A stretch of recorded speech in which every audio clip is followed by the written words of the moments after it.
La CFE, votre sécurité sociale jusqu'au bout du monde.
De retour sur le plateau des 24 heures chrono de l'International, quatrième ville, quatrième heure de direct depuis ce matin. Et nous arrivons à Bilbao. Alors Bilbao, nous aurons une petite spécificité puisqu'on parlera de Bilbao, bien évidemment de l'Espagne, mais aussi de l'Amérique latine. Et pour cela, j'accueille un grand fidèle des 24 heures chrono de l'International depuis 8 ans maintenant, Francisco. Bonjour Francisco. Bonjour. Ça va ? Ça va très bien. Merci. Et pour l'accompagner sur ce premier plateau, j'accueille Lourdes. Bonjour. Bonjour. Alors, Francisco, dites-nous quelques mots sur Bilbao. Présentez-nous un peu cette ville par rapport à toutes les villes que vous avez pu nous présenter sur l'Espagne, bien évidemment. En fait, cette année, on a choisi Bilbao parce qu'on est dans un cadre de crise économique qui fait penser que toute l'Espagne se trouve dans la même situation. Donc, j'ai voulu faire sentir que dans le nord de l'Espagne, il y a une ville qui a les premiers ports multimodaux d'Espagne, par lesquels il passe 40 millions de tonnes de matériel par an. C'est une ville qui est très près de la frontière française, donc il y a une relation privilégiée avec la France, oui. Qui est quand même le premier client de Bilbao et des Pays Basques dans son ensemble, et qui est le troisième fournisseur de Bilbao et du commerce dans son ensemble. Donc c'est une ville qui a continué à grandir et ça a permis que la montée du chômage ne soit pas si importante que dans la moyenne. Donc en fait, à Bilbao, tout va pas si mal que ça ou tout va bien? Tout va pas si mal que ça. Et en même temps, il faut dire que c'est une ville qui a transformé ses structures pour devenir une ville plus moderne dans le sens des nouvelles technologies. Juste avant d'aller interviewer Monique Morales, quelques mots. Alors vous, Lourdes, vous occupez de culture à Bilbao. Dites-nous quelques mots et puis ensuite on va aller interviewer Monique. D'accord. Moi, je m'occupe de l'Alhóndiga Bilbao. C'est un centre culturel multiculturel qui se trouve au milieu de la ville.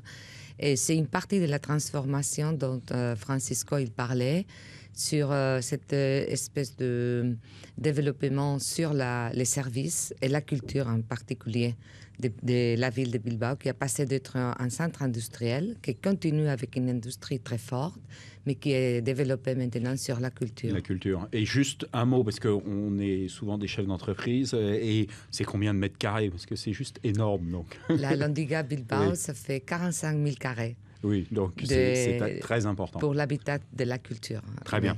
On va aller voir Monique Morales, qui est membre de l'Association des Français de l'étranger. Monique, quels sont les plus et les moins de la vie sur place? Bonjour Paris. Eh bien écoutez, les plus et les moins de la vie sur place, je ne vois pas beaucoup de moins, mais je vois une ville située dans un cadre géographique privilégié. La mer à proximité, la montagne à proximité, une gastronomie extraordinaire. Plusieurs restaurants se payent 3 étoiles au Michelin. Et donc je pense qu'il y a plus que de moins. S'il y a quelques années, Bilbao était réputé pour son brouillard, il y a eu une politique de nettoyage de la ria de Bilbao qui débouche dans la mer, où il y a eu véritablement un progrès énorme. Et vraiment, c'est une ville très agréable, culturellement, gastronomiquement, géographiquement, touristiquement, tout ce que vous voulez. De retour sur ce plateau, merci Monique pour votre intervention. On reviendra, on commentera les propos de Monique dans quelques instants. J'accueille sur le plateau donc Diego Gualdarros. Bonjour. Bonjour, Egunon. Alors ça, c'est la particularité avec les Espagnols. Il faut toujours qu'ils nous disent bonjour dans toutes les langues de l'Espagne. Donc là, on était en basque. Basque. En basque. Exactement. Donc Diego, vous êtes directeur d'une entreprise qui s'appelle Equindar. Donc vous, plus précisément, vous faites... Equindar, c'est une société. On travaille sur ce que sont les énergies renouvelables, notamment le solaire photovoltaïque, les éoliennes. Et nous avons créé en France, il y a à peu près 1 an, un petit peu plus, une filiale qui s'occupe de la distribution de l'éclairage LED. LED. Très bien. Donc vous avez une grande expérience en Espagne puisque vous avez vécu une trentaine d'années à Pampelune. Oui, à peu près une trentaine d'années à Pampelune. C'est pour cela aussi que j'ai une certaine affinité, plutôt grande aussi, avec Bilbao et les alentours, évidemment. Très bien. Alors, pour réagir à ce que disait Monique, qu'est-ce que vous pensez justement des plus et des moins de la vie sur place? Alors, elle a dit pas beaucoup de moins et que ça s'améliorait de jour en jour.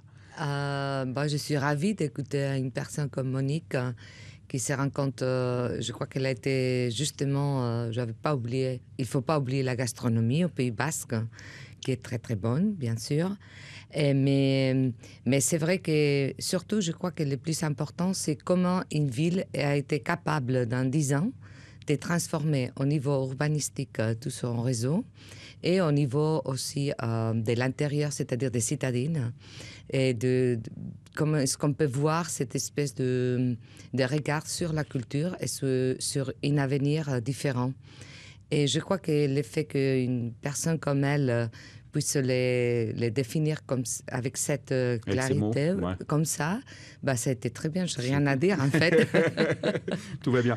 Qu'est-ce que vous pensez justement de Bilbao comme ville d'implantation pour une entreprise française et comme première installation Bilbao, si vous voulez, c'est une entreprise actuellement que sur le PIB, elle représente 2,2 à peu près % sur la partie innovation. Donc pour des entreprises qui sont novatrices ou innovantes, c'est une très très belle opportunité, sachant que par exemple pour le reste de l'Espagne, la partie du PIB sur les entreprises innovantes, il est de l'ordre de 1,3%. Donc sur les entreprises d'innovation, c'est intéressant de s'installer. C'est très intéressant de s'installer. Ensuite, il y aura d'autres avantages qui seront... Alors justement, oui, revenons sur le système d'impôt. Vous vouliez intervenir sur ce point en particulier, enfin, de façon assez courte, mais pour bien être clair sur les avantages. Uniquement pour dire que pour la promotion économique, surtout la mairie, mais au niveau d'implantation d'entreprises, bien sûr, le gouvernement régional, c'est-à-dire ce qu'on appelle la Diputación Foral de Vizcaya, parce que nous, on a un système d'impôt où on ramasse les impôts nous-mêmes. Ça veut dire que toute la fiscalité et tous les règlements à ce niveau pour les nouvelles entreprises qui veulent s'installer là sont réglés. De la région. Voilà. Alors, c'est un grand avantage, c'est une facilité pour développer l'économie. Une nouvelle entreprise voilà. Sur place. Merci, et puis on va se retrouver dans un plateau dans quelques instants. Et pour l'instant, je vais aller poser une question à Éric Morel, directeur commercial d'Executive Relocation. Éric, de quel ordre est le coût de la vie sur place ? Alors il faut savoir qu'au niveau du coût de la vie, bien évidemment, si vous êtes à Bilbao, ça coûtera moins cher que si vous êtes à Paris. Pour un budget moyen, pour un célibataire, il faut compter environ 1 700 € par mois, avec le loyer bien sûr inclus. 2 200 € pour un couple, et pour un couple avec 2-3 enfants, environ 3 000 €. Pour vous donner un ordre d'idée au niveau des biens de consommation courants, si on prend la baguette, le litre de lait, les œufs, le kilo de pommes de terre, ces biens vont se retrouver en dessous de 1 €. Si maintenant on s'attache plus au transport, un ticket de métro va tourner aux alentours de 1 euro, mais pas plus. Vous avez également au niveau de l'essence, il faut compter 1,40 € du litre, et pour le gasoil, 1,35 €. De retour sur ce plateau, alors j'ai un plateau. Alors d'abord, merci Eric pour cette intervention. Eric Morel qui est un grand habitué des 24 heures chrono aussi. Mais j'accueille sur ce plateau, j'ai que des présidents. Heureusement. Donc, Guillermo, bonjour. Bonjour. Donc, président de la Chambre chilienne de commerce et d'industrie en France. Oui. Voilà, très bien. Et puis Sabino, vous êtes président de l'Office des formalités, comme chacun le voit apparaître, mais en même temps, vous êtes vice-président de la Chambre de commerce latino-américaine et vice-président de la Chambre chilienne. Donc c'est votre président. C'est mon président et je pense qu'il est tout à fait à sa place parce que lui, c'est un Chilien. Moi, je suis espagnol. Donc, je n'avais de place que vice-président. Autant laisser à tout seigneur, tout honneur. Tout honneur. Alors, justement, ce qui est intéressant quand on aborde Bilbao, c'est aussi d'aborder Bilbao et l'Amérique latine. Alors, vous pouvez un peu nous expliquer l'un et l'autre pourquoi avoir une chambre de commerce aussi vaste, 22, 23 pays. 23 pays. Voilà, selon les organisateurs ou la police, comme on dit en France. Donc, 23 pays, oui. Et c'est quand même une démarche assez étonnante par rapport oui. aux chambres de commerce habituelles. Bon, c'est-à-dire qu'on peut expliquer, c'est très simple, parce qu'il y a la Chambre chilienne de commerce et de l'industrie depuis 1954 qu'il a été né. Ensuite, il y a la Chambre de commerce du Brésil, c'est les deux seules chambres en Europe. Il n'y en a pas une autre. Donc, nous, on a commencé à développer une plateforme de contact extraordinaire et peu à peu, la Chambre, il commence à s'intégrer avec les autres chambres. Il a été créé une association des chambres de commerce d'Europe qui a 32 chambres et nous, on a rentré dans ces milieux. Voilà.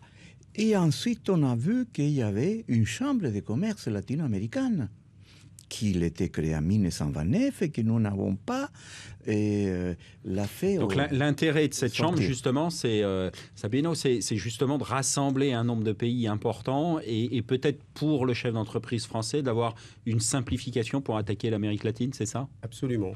Il faut savoir qu'à la Chambre de commerce latino-américaine, aussi bien qu'à la Chambre chilienne, nous parlons tous obligatoirement l'espagnol. Donc toutes les demandes qui nous arrivent d'Amérique latine sont entendues, analysées et comprises du fait de cette double langue. Ça nous permet également le fait de représenter 23 pays des habla espagnol, hispano-parlants. Ça nous permet absolument de les représenter réellement, de ne pas être juste une vitrine. Toute demande est étudiée, toute demande est transmise via nos réseaux, soit des avocats, experts comptables, notaires, banquiers, assureurs, agents immobiliers, mais qui parlent espagnol. On ne laisse jamais une demande se perdre en suspens, et on essaie d'accompagner systématiquement tous ceux qui font appel ou à une chambre ou à l'autre. Alors justement, Bilbao, le Chili, comment vous voyez les choses? Bon, en fait, l'Espagne et l'Amérique du Sud, ils sont liés par la langue, il vient de dire. Tout à fait. Donc, chaque Sud-Américain qui veut venir en Europe, il passe par l'Espagne et maintenant par les chambres. Parce que les chambres, il y a une particularité, c'est qu'il est lié avec les entrepreneurs, c'est-à-dire la petite et moyenne entreprise, que c'est très important. On connaît bien les problèmes d'un entrepreneur, les besoins, comment il peut s'installer, de quelle façon on peut l'aider. Et ce n'est pas la même chose quand on a, par exemple, au niveau des structures de gouvernement, parce que ça, c'est trop lourd, ça prend du temps. Et là, l'un comme l'autre, donc vous êtes président de l'Office des formalités, et vous avez un cabinet de conseil, d'accompagnement pour les entreprises. Même chose. Oui, on a une société qu'on a créée, ça s'appelle Partner Group. Ces sociétés, ça fait des échanges, des conseils, Et on met en rapport des grandes sociétés, par exemple des échanges à niveau de blé, de riz, beaucoup de choses. Si vous aviez l'un comme l'autre, mais je vais déjà commencer par Oui. vous, 2 ou 3 points particuliers à aborder vis-à-vis d'un chef d'entreprise français qui voudrait s'installer sur Bilbao ou dans les deux questions, donc je vais plutôt partir sur l'Amérique latine, Oui. quels seraient les 2-3 conseils importants que vous donneriez? Bon, en fait, en dehors du fait qu'il faut passer par les chambres, tout le monde l'a compris. Oui, non, mais en dehors de passer par les chambres. Vous la défendez, c'est normal, c'est votre job. C'est normal. Non, les conseils qu'on peut donner, par exemple, qu'ils vont dans un terrain complètement vierge, on peut dire. Pourquoi je dis ça? Parce que, si vous voulez, la France... Il y avait un échange très important pendant les années 80, 90. 2 points. Oui. Court. Bon, c'est qu'à niveau des impôts, à niveau des situations, il va être traité exactement comme une entreprise, soit chilienne ou sud-américaine. D'accord, il n'y a pas de différence entre une entreprise Pas du tout. D'accord. Voilà. Même question, mon cher Sabino. Donc, quelqu'un qui chercherait à s'implanter en Espagne et à Bilbao, moi, je lui conseillerais tout de suite de faire ce que nous faisons absolument en France, une étude préalable de son juridique et de sa fiscalité. Sachant que la fiscalité espagnole, aujourd'hui, est favorable par rapport à la fiscalité française. Ce qu'on disait à l'instant. Je ne veux pas donner de pourcentage, je ne veux pas donner de chiffres, ce n'est pas le moment. Elle est plus avantageuse, elle est plus avantageuse. Mais surtout, prendre le bon conseil auprès de l'avocat, du notaire. En Espagne, on passe beaucoup par les notaires. D'ailleurs, toutes les sociétés, le registro mercantil, le registre du commerce, on l'obtient par un acte notarié. C'est forcément le notaire, ce qui garantit le sérieux. Et lorsqu'on ne connaît pas les gens, que l'on vient de 5 000, 10 000, 15 000 kilomètres, c'est très important d'avoir affaire à un professionnel. Très bien. Merci Sabino, mais on se retrouvera dans quelques instants sur un autre plateau. Et maintenant, on va l'appeler, je vais interviewer bien évidemment une élue encore de l'Association des Français de l'étranger, Soledad Margareto. Y a-t-il des difficultés d'ordre culturel notables pour un Français ?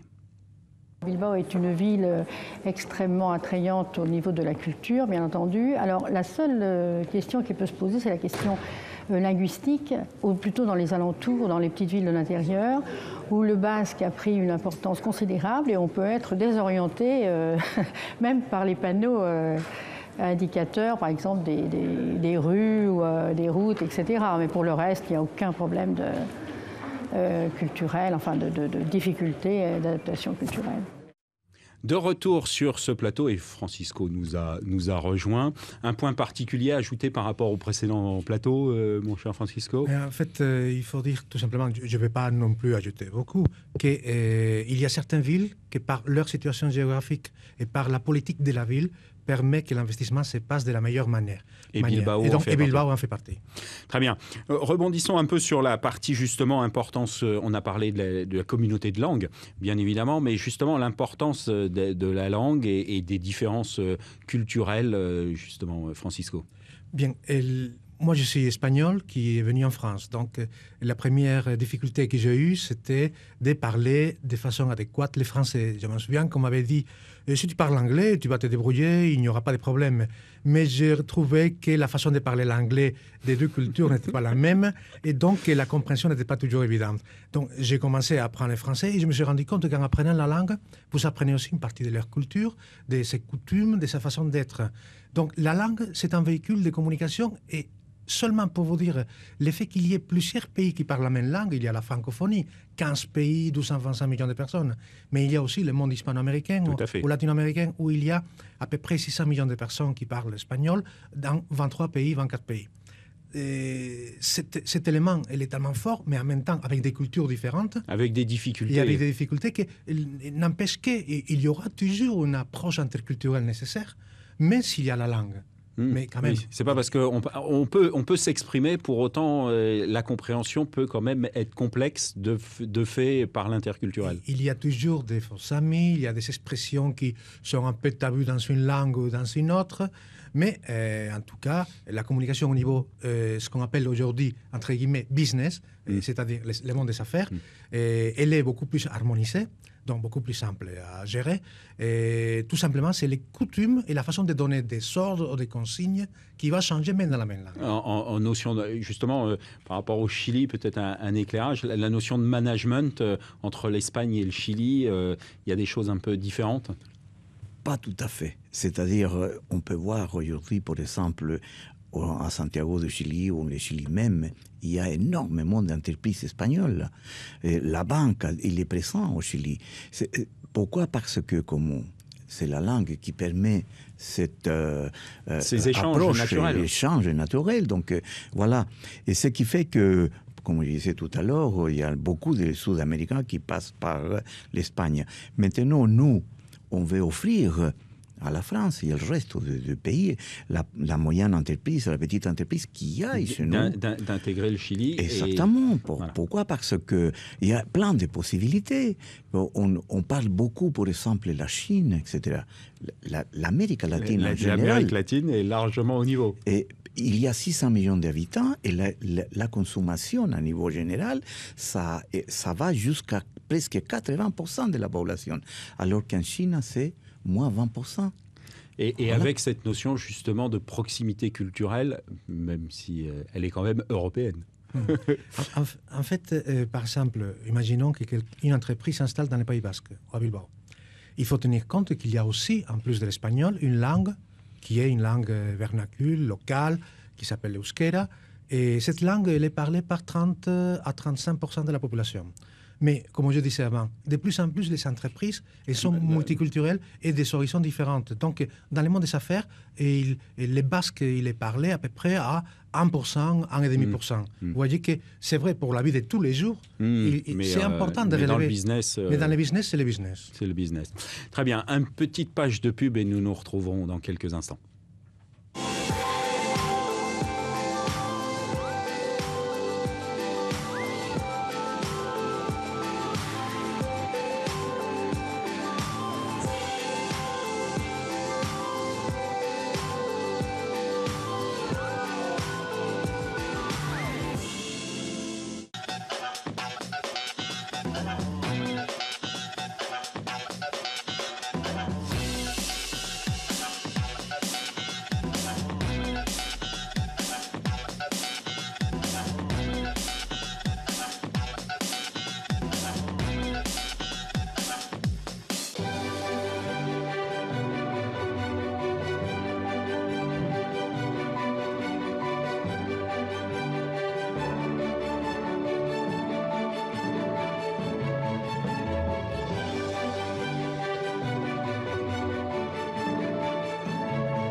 Merci, de retour sur ce plateau des 24 heures chrono de l'International, en direct pour Bilbao. Donc on retrouve Sabino, bien, bon retour sur ce plateau. Donc Francisco, on parlait à l'instant de développement, et il y a des pôles de compétitivité précisément à Bilbao. Vous pouvez nous en dire quelques mots et nous expliquer comment on peut utiliser justement ces outils dans le développement de nos business. Oui. Dans les interventions précédentes, on a parlé du système d'imposition et de la partie du PIB qui était investie dans les entreprises innovantes. Bien, cela s'est fait fondamentalement parce qu'on a créé une politique de sectorialisation de certains secteurs qui avaient de plus en plus une valeur ajoutée à donner pour les exportations. Il faut tenir compte, par exemple, que Bilbao et les Pays Basques génèrent dans les PIB local 31% à partir des exportations. Et à partir des exportations, ça veut dire que de plus en plus, et malgré la crise, on a généré une valeur ajoutée forte. Et cela s'est fait parce qu'il y a eu une politique d'investissement sur des pôles de compétitivité, sur des centres d'investissement. Quelles sont les thématiques justement de ces pôles de compétitivité? Il y a 11 pôles de compétitivité principaux. Il y a évidemment dans les nouvelles technologies de l'information et de la communication, dans l'électronique, dans l'automobile. Il faut savoir qu'au niveau espagnol, mais au niveau aussi du Pays Basque, 37% des exportations sont dérivées des produits de l'automobile. De l'automobile. Donc, tout ce qui est électronique, nouvelles technologies, aérospatiale, automobile, machines utiles, et tout ce qui est dérivé de l'industrie qui génère la sidérurgie, la transformation du fer en acier, les transports. J'avais dit que Bilbao avait les premières portes de transport multimodal d'Espagne. Ces pôles de compétitivité ont permis que certaines entreprises soient accompagnées, et aussi des centres de recherche qui dépendent des universités. Et il y a des centres de recherche, on appelle centres d'investigation coopérative. Vous savez que dans la région, il y a aussi la coopérative la plus grande du monde, qui est Mondragon, dans les villages de Mondragon. Il y a 100 000 personnes qui travaillent dans la coopérative. D'accord. Et ce qu'il peut générer. Donc, il faut que je l'arrête parce qu'autrement, il va nous revendre 3 fois Bilbao. Simplement, revenons sur la notion de création en dehors de ces pôles de compétitivité. Quels seraient comment je peux faire si je suis chef d'entreprise français et que je veux m'installer sur Bilbao, enfin en Espagne et plus particulièrement sur Bilbao, quels sont les secteurs peut-être, ou quels sont les secteurs qui aujourd'hui font appel, sont séduits par Bilbao? Alors sur Bilbao, pour s'installer sur Bilbao, les démarches sont semblables, je dirais, à celles qui sont faites en France. La grande particularité, c'est que nous, en France, nous avons un registre du commerce qui délivre un sésame qui s'appelle le CABIS, la pièce d'identité de la société. Ça n'existe pas en Espagne sous cette forme-là. On l'appelle registro mercantil. Bon, c'est le même principe. C'est le même principe. Et toutes les démarches, comme je disais tout à l'heure, se font directement par le notaire. Donc l'implantation, la constitution est un tout petit peu plus longue qu'en France, que ce soit à Bilbao ou sur l'ensemble de l'Espagne. Donc la simplification administrative et le temps administratif en Espagne n'est pas plus court qu'en France. Non. En France, en France, on devrait pouvoir avoir un cabis entre le moment où les statuts sont signés et le moment où on obtient réellement le cabis. La loi dit une journée franche, dans la réalité c'est 8 jours. En Espagne, c'est un tout petit peu plus long. Bon, ce sont d'autres démarches. C'est 15 jours. C'est une quinzaine de jours. C'est une quinzaine de jours. Oui, enfin, c'est que du temps. C'est pas impossible non plus. C'est pas impossible. Et lorsqu'une entreprise désire s'installer quelque part, c'est pas ça finalement le plus important. C'est la recherche des locaux, c'est la recherche des investisseurs, c'est la formation du capital, la recherche des hommes également et des femmes qui vont composer l'entreprise. Et donc, là, la Chambre de commerce est à même de nous accompagner sur ce genre de domaine, y compris en recrutement, choses comme ça. Absolument. Mise en contact dans le réseau, en fait. Voilà, c'est que la Chambre par elle-même ne le fait pas en direct, mais fait appel à ses adhérents et fait appel également à ses réseaux en Espagne, puisque nous travaillons également avec des avocats espagnols, mais qui ont cette réciprocité de parler français et bien évidemment. Et ils sont généralement inscrits au barreau de Barcelone, de Madrid et de Paris, etc. Très bien. Donc ça, c'est quelque chose qui est complètement rodé. De la même façon qu'à l'ICEX, l'Institut du commerce extérieur d'Espagne, l'Office des formalités est référencé et nous recevons 2-3 fois par semaine des coups de fil de personnes qui disent même chose. Donc ça marche dans les deux sens. Très bien. Merci à vous deux. Et puis une petite page de pub et nous nous retrouvons dans quelques instants.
De retour sur ce plateau des 24 heures chrono de l'International pour Bilbao, bien évidemment. Je accueille de nouveau Lourdes et notre ami Diego.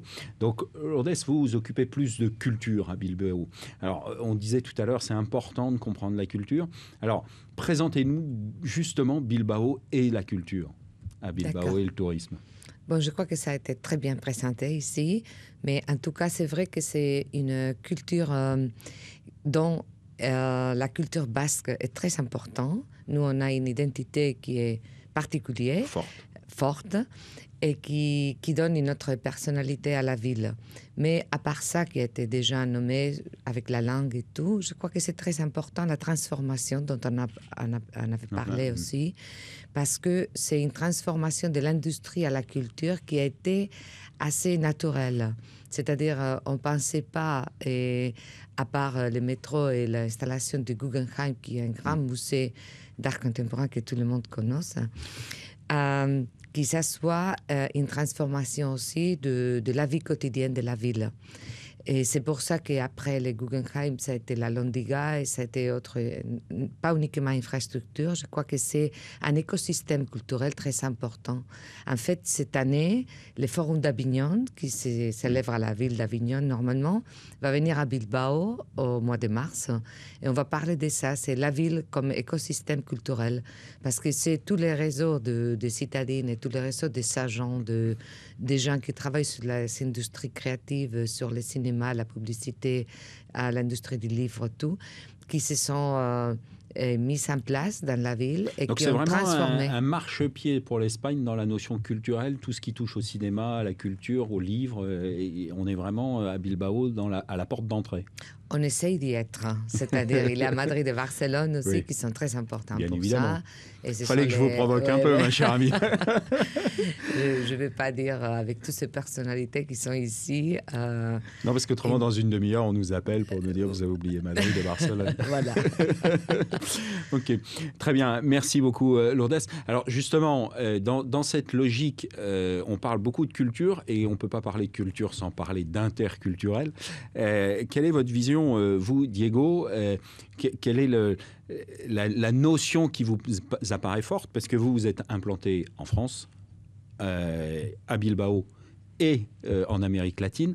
Quelle est cette notion justement d'interculturel que vous vouliez aborder? Personnellement, ce que je dirais interculturel, si vous voulez, c'est des facettes dans lesquelles, et je parle plus business, ou plus orienté vers les business. Donc, c'est quand on va faire les différentes démarches pour s'implanter, on se retrouve face à des problématiques bien différentes dans les différents pays. Donc, par exemple, ici en France, en tant qu'anecdote, si vous voulez, tant qu'on n'avait pas une filiale française, on essayait de distribuer nos produits ou nos services, et tout simplement comme une demande d'un cabis, ici c'est simple, ou un numéro de siret, toutes les entreprises le font. Nous, on avait le CIF en ce moment en Espagne, on n'avait que l'entreprise espagnole. Donc ça posait, si vous voulez, des petites barrières, des problèmes juste de relations commerciales. Donc ça, c'est juste une petite anecdote, mais comme celle-là, il y en a beaucoup dans le monde des affaires. Donc ce que je dirais dans l'interculturalité, si vous voulez, c'est d'abord comprendre la culture du pays, s'intégrer dans la culture et connaître un petit peu la façon de travailler et de négocier dans le pays, parce que chaque pays, il négocie d'une façon différente. Même si on est dans la même langue, encore une fois. Même si on est dans la même langue, donc c'est juste comprendre ces différences qu'il peut y avoir entre les uns et les autres. Et vous, vis-à-vis, parce que vous êtes installé au Chili, on a des projets qui sont pour le Chili, on a des projets qui sont en Colombie. Et bon, nous, notre siège, il est à Pamplune, il est en Navarre, et on a une filiale qui est basée ici à Paris. Oui. Et justement, par rapport à votre business en Espagne, et, enfin à Bilbao, Pamplune, le business au Chili, vous avez des choses un peu... il a fallu une adaptation de vos collaborateurs? Si, en fait, si vous voulez, ce qu'on a fait, c'est par le biais de collaborateurs locaux et avec les spécificités locales, parce que même si on dit qu'il y a beaucoup de choses qui se ressemblent, mais ces petites différences, c'est celles qui font avancer, justement. Qui font aller un peu plus vite. Hein, donc c'est une facilité, la langue, mais vous conseilleriez quand même de s'intégrer vraiment dans la culture. C'est aussi pour ça qu'on avait importance de parler de culture à Bilbao, qui est grandiose, on a bien compris, et vraiment de faire cet effort, même si la langue est la même. Si vous voulez, même ici, par exemple, tout à l'heure, l'un de mes collègues, il disait l'importance de la langue et de parler la langue.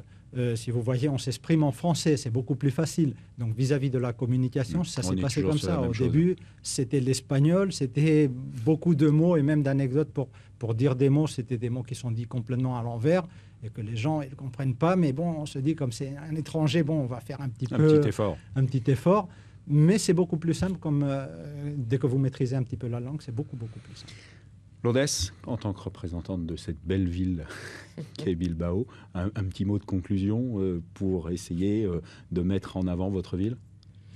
Bon, moi, je crois que c'est une opportunité, Bilbao. C'est ça le mot, non? Parce que je crois que quelqu'un l'avait dit au début du débat, c'est-à-dire l'image qu'on a de l'Espagne avec la crise et tout. Oui, tout va mal et Bilbao va bien. Bon, il ne faut pas dire ça non plus, mais c'est vrai que c'est l'unique... la mairie, en fait, c'est l'unique mairie de l'Espagne qui n'a pas de doute. Et dans les doutes, c'est zéro. C'est-à-dire, ça devient pas de la crise, ça devient d'une gestion que ça fait 15 ans. De la ville. Oui. Donc, il y a un monde intéressant à prospecter. L'opportunité, je crois. C'est le moment, et c'est le moment de Bilbao, je trouve. Merci, Lourdes. Merci à vous. Juste un mot? Oui, deux choses pour finir. Donc, première, ça serait pour les entrepreneurs qui sont à Bilbao sur les énergies renouvelables, par exemple, et qui souhaiteraient s'installer au Chili, étant donné qu'on a parlé d'un pays de latino-américaine qui est le Chili. Ce que je dirais, c'est que c'est très important pour tout ce que sont des installations solaires photovoltaïques, par exemple, de bien comprendre la culturalité du pays. Pourquoi? Parce qu'en Espagne, ainsi que dans d'autres pays, on a une grosse tendance à concentrer pour réduire les coûts. Et par exemple, quand on va créer une centrale solaire, on a des tendances à faire des grandes centrales solaires. Tandis qu'au Chili, c'est le contraire. Ce qu'il faut, c'est faire des petites centrales, étant donné que le pays, déjà, d'un côté à l'autre, il fait plus de 4000 km. Donc ça, c'était une chose, c'est tout simplement de parler un petit peu par rapport à cette culturalité. Et le deuxième, c'est que nous, par le biais de la Chambre de commerce latino-américaine, on propose aussi un test interculturel qui s'appelle le test Alpha. Et c'est tout simplement pour aider les entreprises à bien appréhender ces différences culturelles et pouvoir aller de l'avance. Même quand les présidents de la Chambre ne sont pas là, on en parle quand même. Merci beaucoup. Merci. Et je vous souhaite bon vent et bon retour à Bilbao.